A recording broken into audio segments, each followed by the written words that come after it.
আসসালামু আলাইকুম, সবাই কেমন আছেন? আমি আলহামদুলিল্লাহ ভালো আছি আপনাদের দোয়াতে। শীত তো প্রায় চলে এলো। শীতে প্রচুর পরিমাণ চুল পড়ে, আমারও পড়তেছে, হয়তো আপনাদেরও পড়তেছে। তাই ভাবলাম আপনাদের সাথে একটা টিপস শেয়ার করি, সেটা হলো হেয়ার প্যাকের টিপস। এই হেয়ার প্যাকটা আমি মেথি গুঁড়া, নিমপাতা গুঁড়া, শিকাকাই গুঁড়া, মেহেদি গুঁড়া, আমলকি গুঁড়া এগুলো দিয়ে মিক্সড একটা হেয়ার প্যাক বানাই, বা আমি কিনে নিয়ে আসি। আপনারাও কিনে নিয়ে আসতে পারবেন। আমি ভিডিওটা ছাড়ার পরে উপরে লিখে দেবো, ক্যাপশনে লিখে দেবো কী কী লাগবে। তো আমি সারা রাত্র এই মেথি গুঁড়া, আমলকি গুঁড়ার এই মিক্সড প্যাকটা সারা রাত্র ভিজিয়ে রেখেছি।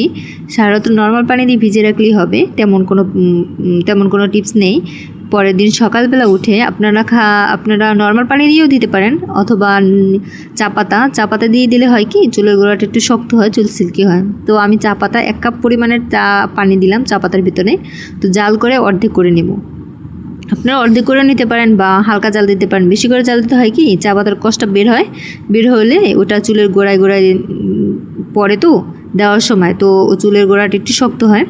তো আমি চা পাতার গোড়াটা সুন্দর করে জাল করে নিলাম, একদম অর্ধেক করে নিলাম। দেখতেই পাচ্ছেন একদম অর্ধেক হয়ে গেছে পানি, একদম কড়া লাল হয়ে গেছে পানিটা। তো আগের দিন ভিজিয়ে রাখা আমার সেই মিক্সড মেথি গুঁড়া, তো এগুলোর ভিতরে দিয়ে দিলাম চা পাতার পানি। গরমই দিয়ে দিলাম, সমস্যা নাই। আপনারা গরম দিবেন, তারপর ঠান্ডা করে মাথায় দিবেন। তো আমি ঠান্ডা করার জন্য 2 মিনিট রেখে দিলাম ফ্যানের নিচে। রেখে দেওয়ার পরে একটু 4 চামচ নিয়ে একটু লাড়াচাড়া দিলাম, মিক্সড করার পরে মিক্সড করতে করতে বেশি একদম ঠান্ডা হয়ে যায়, মিক্স করতে করতেই ঠান্ডা হয়ে যায়।